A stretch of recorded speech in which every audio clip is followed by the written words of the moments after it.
Chapter number 13 सांख्यिकी चल रही है, सही है ना। सांख्यिकी में हमने तुम्हें क्या क्या बता दिया, एकदम फास्ट रिवीजन करते हैं, सही है। सांख्यिकी में हमने सांख्यिकी क्या होती है ये बताया, आंकड़ों का वर्गीकरण, एकत्रीकरण, विश्लेषण, व्याख्या वगैरह सब इसी के अंदर की जाती है। सांख्यिकी के आंकड़ों के प्रकार बताए थे हमने। दो प्रकार के आंकड़े होते हैं। दो प्रकार के आंकड़ों में सबसे पहला होता है एक अवर्गीकृत और एक वर्गीकृत। ये जो अवर्गीकृत होता है ये भी दो प्रकार का होता है, एक बारंबारता वाला, एक बिना बारंबारता वाला। और जो वर्गीकृत आंकड़ा होता है वो भी दो प्रकार के आंकड़े होते हैं, एक अंतिव्यापी आंकड़े और एक अतिव्यापी आंकड़े। अतिव्यापी आंकड़ों से ही हम माध्य निकालेंगे वर्गीकरण। यदि अंतिव्यापी आंकड़े दिए हमारे पास तो अंतिव्यापी से अतिव्यापी बदल लेते हैं, ये पढ़ा दिया था हमने, सही है। उसके बाद में हमने तुम्हें बताए थे माध्य निकालने। जब चार प्रकार के वैसे दो प्रकार के आंकड़े होते हैं, लेकिन एक अवर्गीकृत भी दो प्रकार का हो गया, वर्गीकृत भी दो प्रकार का हो गया, सही है। तो इन चारों प्रकार के आंकड़ों में से इनके माध्य निकालने बताए हमने तुम्हें।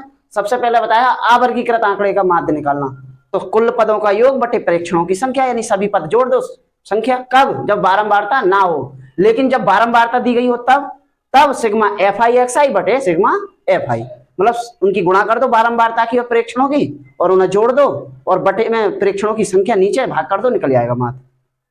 अब वर्गीकृत आंकड़ों का माध्य निकालने बताया हमने। वर्गीकृत आंकड़ों के माध्य में तीन विधियां बताई हमने। वर्गीकृत आंकड़ों के माध्य में हमने तीन विधियां बताई। ये सबसे पहली है प्रत्यक्ष विधि, दूसरी है कल्पित माध्य विधि और तीसरी है पग प्रजनन विधि। ये प्रत्यक्ष विधि डायरेक्ट विधि है, ये भी वही विधि है जो सिग्मा एफ आई एक्स आई बटे सिग्मा एफ आई ए वाली, समझ में आ गई ना। ये प्रत्यक्ष विधि यही वाली विधि है जो हमने तुम्हें बता दी। आज हम तुम्हें पढ़ाएंगे कल्पित माध्य विधि। क्या पढ़ाएंगे आज? कल्पित माध्य विधि। तो कल्पित माध्य विधि में क्या है शुरू से समझते हैं। कल्पित माध्य क्या है?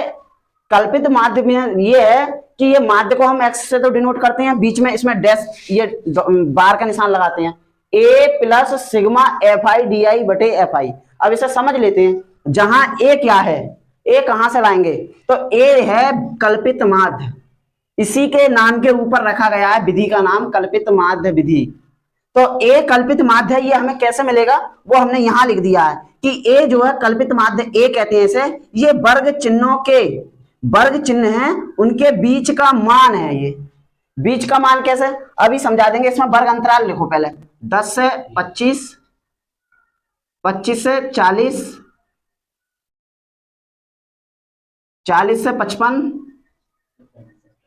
है, 55 से 70, 70 से 85, 85 से 100। ये है हमारा सी आई वर्ग अंतराल। ये हम जान गए क्योंकि इसी विधि द्वारा हम एक उदाहरण को करेंगे। इसी विधि से, कल्पित माध्य विधि से, इस टेबल का, इस वाले उदाहरण का हम माध्य निकालेंगे। तो ये दिया है हमने, जो हमारे पास ये उदाहरण है, इसी उदाहरण को हम इस प्रकार एक टेबल सजाइए जिसमें वर्ग अंतराल ये जो है हमने सी आई यहां लिख दिया, एफ आई जो बारंबारता है वो हम यहां लिखेंगे 2 3 7 6 6 6।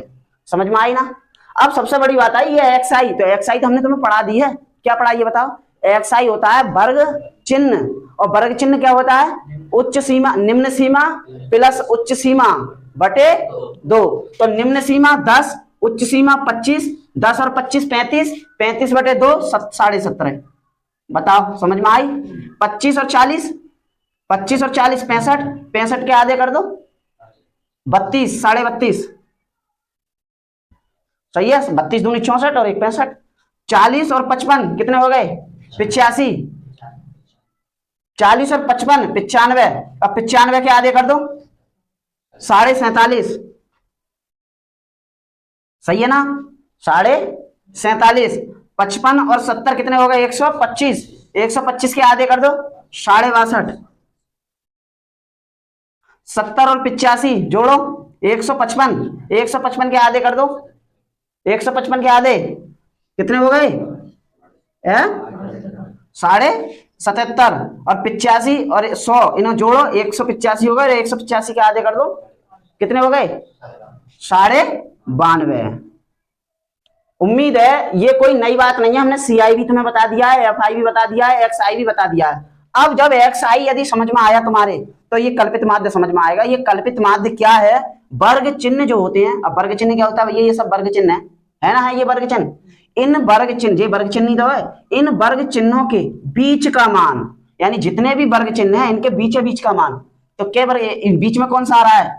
अब देखो ये दिक्कत हो गई भैया, एक मान ये, दो मान, तीन मान, चार मान, पांच मान, छह मान, सात मान होते तो तीन मान इधर तीन मान इधर, ये बीच में आ जाता, लेकिन यहाँ तो तीन ही है, मतलब बीच में तो कोई है ही नहीं। जब कोई नहीं है तो इन दोनों में से हम किसी को भी मान लेते हैं, अपनी इच्छा है, चाहे तो इसे मान लो, चाहे इसे मान लो। हम मान लेते हैं कि a बराबर ये है, क्या, कल्पित माध्य। a बराबर क्या है, ये लिख दे रहे हैं हम 47.5। बताओ समझ में आई ना ये बात। ये माध्य में a plus F I D I बटे सिग्मा एफ आई में a समझ में आया कि कल्पित माध्य, कल्पित माध्य कहां से निकल कर आता है, वर्ग चिन्हों के बीच के मान। इतना समझ में आया नहीं, ये बताओ, आगे बढ़े। उसके बाद एफ आई होती है बारंबारता, कोई नई चीज नहीं है बताने वाली, समझ गए। एफ आई के बाद आता है इसमें डी आई, क्या है, तो डी आई है विचलन, क्या, विचलन। और विचलन को हम एक यहां लिख दिया है, विचलन कैसे निकालेंगे, जो तुम्हारा वर्ग चिन्ह है एक्स आई, उसमें से जो अपना विचलन है, ये कल्पित माध्य है ए, ये वाला, ये घटा दो, यानी एक्स आई हर वर्ग चिन्ह में से ए घटा दो। इस वर्ग चिन्ह ये, अरे ये है, देखो डी आई, मतलब डी आई कैसे निकालेंगे, डी आई क्या होता है विचलन, और विचलन कैसे निकालेंगे कि एक्स आई में से ए घटा दो, सही है, एक्स आई में से ए घटा दो। तो इसका एक्स आई क्या है, कितना है, 17.5। अब 17.5 में से ए घटाओ, 17.5 माइनस 47.5 घटाओ, बताओ कितने बचे, कितने बचे, माइनस के 30। समझ में आई ना बात, क्योंकि माइनस के ये ज्यादा है। अब सब में से ही ये यही घटेगा, एक्स में से ही ए घटा दो, सब में से ये 47.5 इस वाला, अब ये है एक्स भाई, अब एक्स आई ये है, अब इसमें से ये वाला घटा दो, 32.5 में से 47.5 घटा दो, कितने बचे, कितने बचे बोलो, 15 बचे ना माइनस के, तो माइनस के 15। बताओ समझ में आई ना। अब 47.5 ये है एक्स आई, और ए भी वही रह गया, बराबर हो गए, तो यहाँ कितना आ गया, 0 आ गया। समझ में आ रही है ये बात, नहीं ये बताओ, सही है। अब 62.5 में से अपना ये घटेगा जी, 62.5 में से ए घटा दो, कितना, 47.5, तो कितना बचे, 12 में से 7 गए 5, कितने बचे, प्लस के 15। अब इस बार प्लस के 15 बचे, क्यों, क्योंकि एक्स आई का मान अब ज्यादा हो गया। ऐसे 77.5 में से 47.5 घटाएंगे तो 77 और 47 30 का अंतर आ रहा है, सही है। ऐसे ही 92.5 में से 47.5 घटाएंगे तो कितने का अंतर आ रहा है, लगभग 45 का। बताओ इतनी बात समझ में आई ना, कोई नई चीज नहीं है। सी आई तुम्हें पता है, एफ आई तुम्हें पता है, एक्स आई तुम्हें पता है, इसी एक्स आई में से ए और घटा दिया है, एक नई चीज बढ़ा दी है डी, जिसे कहते हैं विचलन, डेविएशन। समझ में आ गई ना, इंग्लिश में कहते हैं डेविएशन, इसी वजह से डी से दिखाते हैं इसे, ठीक है। अब ये जो एफ आई डी आई है, इसे बताने की आवश्यकता ना, ये कह रहा है कि भैया एफ आई और डी आई की क्या कर दो, गुणा, जो कि हमारे काम में आने वाली है। करें गुणा, 30 की एफ आई कहां है ये, और डी आई कहां है ये, इसकी और इसकी गुणा कर दो, माइनस के 60, 15 तिया 45, 0 सत्ते 0, 15 छिक्का 90, 30 छंग 180, 45 छक्का 270। बताओ इतना समझ में आया ना। अब जब इतना समझ में आया तो हमारा ये एफ आई डी आई है सूत्र में, ये सिग्मा है, मतलब सिग्मा वाला चाहिए। अब ये भी एफ आई डी आई है, ये भी F I D I, sigma कहाँ, सबको जोड़ देते हैं तो सिग्मा बन जाता है, योग बन जाता है सबका, है ना। सबको जोड़ दो, तो एक काम करो भैया, ये कितने हो गए 105, अरे माइनस वाले अलग जोड़ दो 105, और 90 और 180 कितने हो गए 270, ये हो गए 270, ये हो गए, ये हो गए 540। अरे 270 180 और 90 कितने हो गए 540 हो गए ना, क्योंकि ये भी 270 हो गए, ये भी 270 हो गए, 540 तो हो गए प्लस के, और 105 ये हो गए माइनस के, हो गए ना, हो गए, तो कितने बचे 435। तो सिग्मा एफ आई डी आई का मान आया है क्या, 435। बताओ समझ में आई ना। और जब सिग्मा एफ आई डी आई का मान निकाले, अब सिग्मा एफ आई का और पता है, क्योंकि हमारे पास एफ आई है ये सब, तो सिग्मा एफ आई क्या होगा, यहां लिखो सिग्मा एफ आई डी आई बराबर 435। बताओ सही है।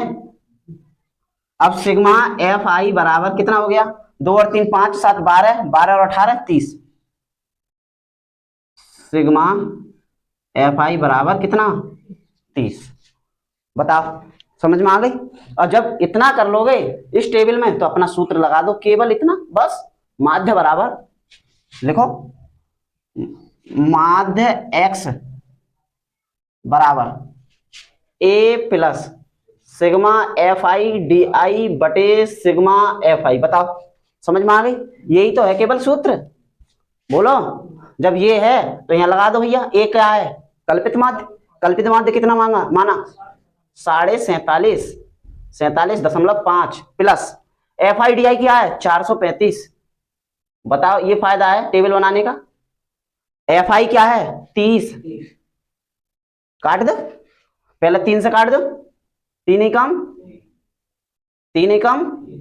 13 हो गए, 3 चौक 15 हो गए, 3 पंजे, और 10 से काटेंगे तो यहां लग जाएगा दशमलव। बताओ यानी 47.5 प्लस 14.5 कितना हो गया 5 और 5 1 तो ये हो गया, मतलब 0.5 और 0.5 1 बढ़ जाएगा है। 47 और 14 जोड़ लो कितने हो गए 61 हो गए। 61 और 1 ये आधा आधा 62। तो हमारा 62 हिस्सा आ रहा था, 62 हिस्सा आ गया। हमने प्रत्यक्ष विधि द्वारा करा था इसी उदाहरण का तो 62 आया था। कल्पित माध्य विधि द्वारा किया है तब भी 62 आया माध्य। दोबारा बताने में क्या, कल्पित माध्य विधि में क्या है A plus F I D I बटे सिग्मा एफ आई। इसमें ए माध्य है। ए कैसे निकालते हैं, ए निकालते हैं वर्ग चिन्हों के बीच का मान, सही है। डी कैसे निकालते हैं, तो जो तुमने ए निकाला है ए उसमें से एक्स आई में से घटा दो। तुम एक्स आई तो जानते हो निकालना वर्ग चिन्ह, सही है। इसमें ये उदाहरण दिया था, ये उदाहरण में ये वर्गांतराल दिए थे, ये बारंबारता दी थी। बारंबारता एक्स आई हम जानते हैं निकालना कि भैया उच्च सीमा और निम्न सीमा को जोड़ के आधा कर दो। एक्स आई जब पता है तो एक्स आई और ए को घटा के डी आई मिलती है। डी आई बराबर एक्स आई बटे minus A, x I minus ए बराबर हमने यहाँ और लिख दिया कि भैया 47.5 है। यानी कि सब मानों में से इसमें से जो ए माना है वो सब में से घटा दो। 17.5 में से ये घटा दो ए, 32 में से ये घटा दो ए तो 15 आया। 47.5 में से 47.5 घटाए तो 0 आया। 62 में से फिर ये घटाए तो 15 आए। 77 में से ये वाला ए का मान तो 30, 92 में से ये घटाया तो 45। समझ में आई ना। अब इस ए का क्या, इस डी ए का क्या करें, अब बोलो। ये ए है, ये है डी, इस डी का क्या करें, इस डी की एफ में गुणा कर दो। एफ आई और डी आई होती है, यानी एफ की और डी की। ये डी है, ए है, बताओ डी। तो 30 दूनी 60, सबकी गुणा कर दे 45, 0 90 177 जोड़े 435, ये जोड़े 30। इन दोनों मान की आवश्यकता है 435 30। तो ये क्या है सूत्र में ए प्लस, तो ए प्लस है तो अपना है 47.5 ए बराबर, तो ए बराबर 47.5 435 एफ आई डी आई बटे 30। ये काट दिए 14.5 ये बचे 47.5 ये बचे, दोनों को जोड़ दिए 62 उत्तर आया। समझ में आई ना। बताओ उतार लो। इसके बाद में लास्ट विधि रहेगी पग विचलन विधि, इसको भी बताएंगे, पहले से उतारो। अब हमने जो है तुम्हें 2 विधियां बता दी, एक प्रत्यक्ष विधि और एक कल्पित माध्य विधि। 2 विधियों पर हमने चर्चा की है। अब हम तीसरी विधि समझाने जा रहे हैं, पग विचलन विधि।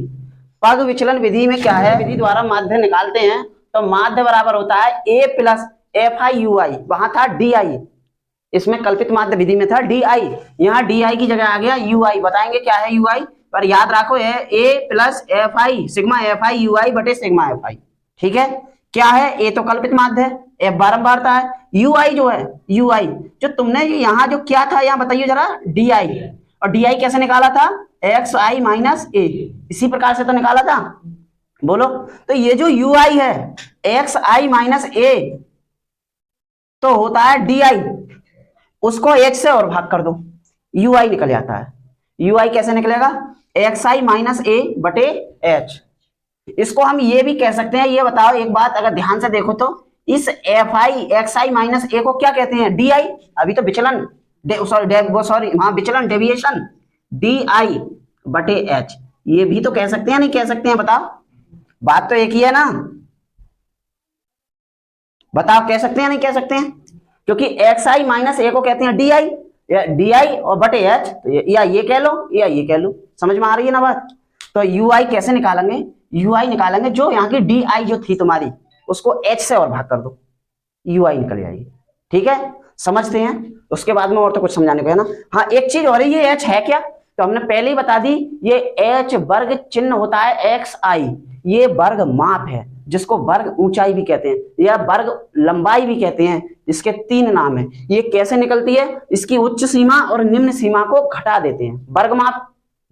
वर्ग माप है ये, इसकी उच्च सीमा और निम्न सीमा को घटा देते हैं, वो वर्ग माप होता है। ये वर्ग चिन्ह है, ये वाला xi वाला, ये उच्च सीमा और निम्न सीमा को जोड़ के उनका आधा होता है xi, और ये h है वर्ग माप। पहले ही क्लास में बता दी हमने तुम्हें, ये उच्च सीमा और निम्न सीमा को घटा देते हैं। समझ में आई ना? इनका अंतर होता है वर्ग माप में। अब इसी उदाहरण को समझते हैं। यही उदाहरण कल्पित माध्य विधि से हल करा हमने। अब इसी उदाहरण को हम हल करेंगे पग विचलन विधि द्वारा। पग विचलन विधि द्वारा।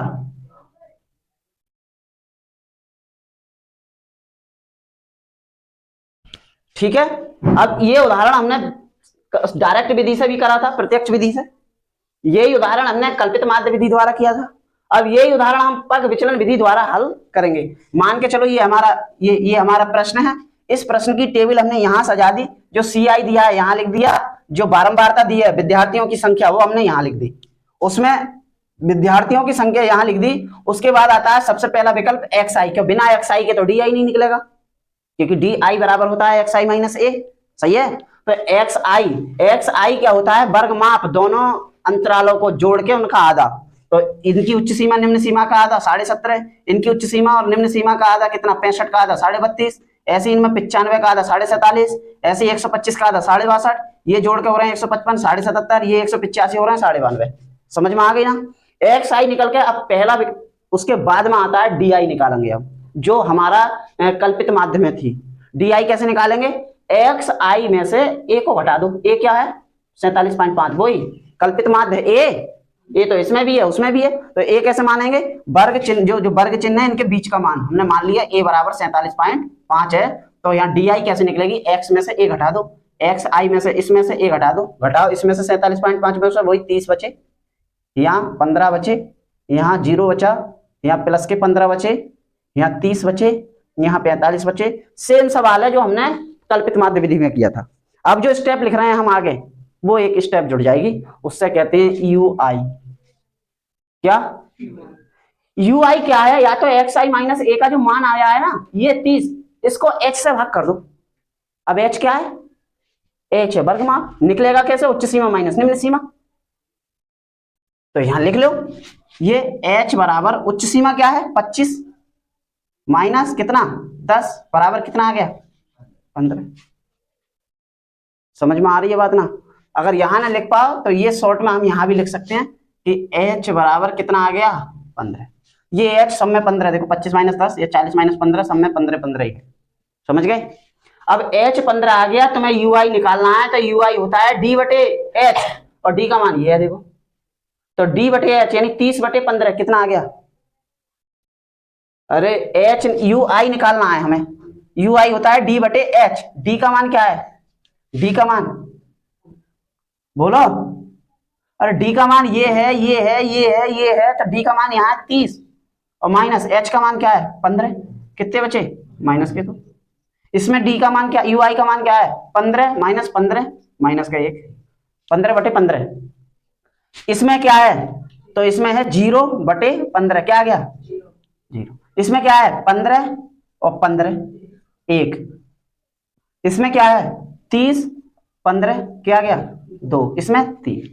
बताओ, ये समझ गए? यही पूरे सवाल में बस कल्पित माध्य और पग विचलन विधि में यही कॉलम पड़ा हुआ है, बस और कुछ नहीं है। समझ गए बात को? नहीं ना समझे? जब समझ गए तो जब ये क्या है? ui है, h है, बताओ। ui क्योंकि h बराबर तो हमने बताया है 15, नहीं तो निकलता कैसे बिना h के? सही है ना? तो ये क्या है? बोलो ui। अब हमें क्या चाहिए? ui और fi की गुणा कर दो। तो ui तो रहा j, fi रहा j, गुणा कर दो -4, इसकी गुणा कर दो -3, इसकी गुणा कर दो 0, इसकी गुणा कर दो 6, इसकी जो 12, इसकी 18। बताओ समझ में आई ना?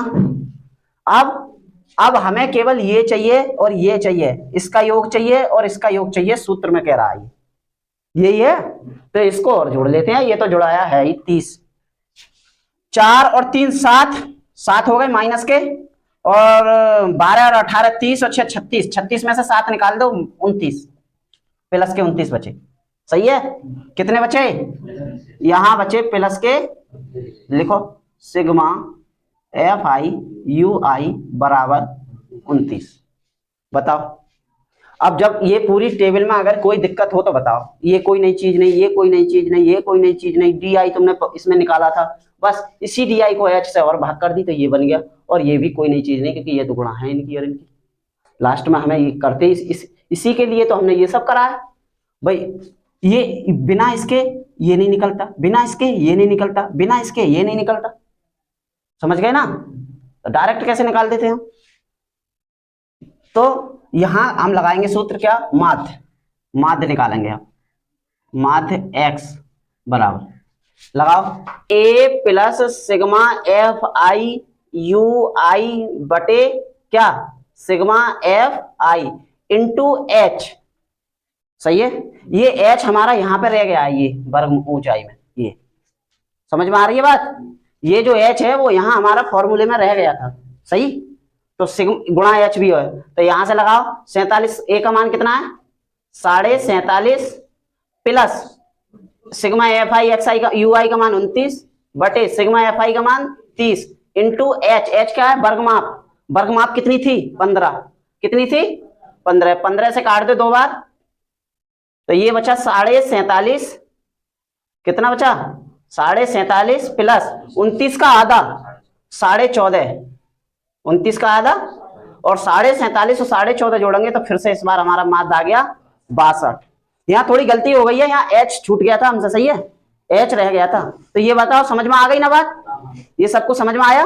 ये टेबल केवल ये कॉलम बड़ा हुआ है बस। ठीक है ना? उतारो इसे और कल को एक्सरसाइज शुरू करते हैं। ठीक, चलो।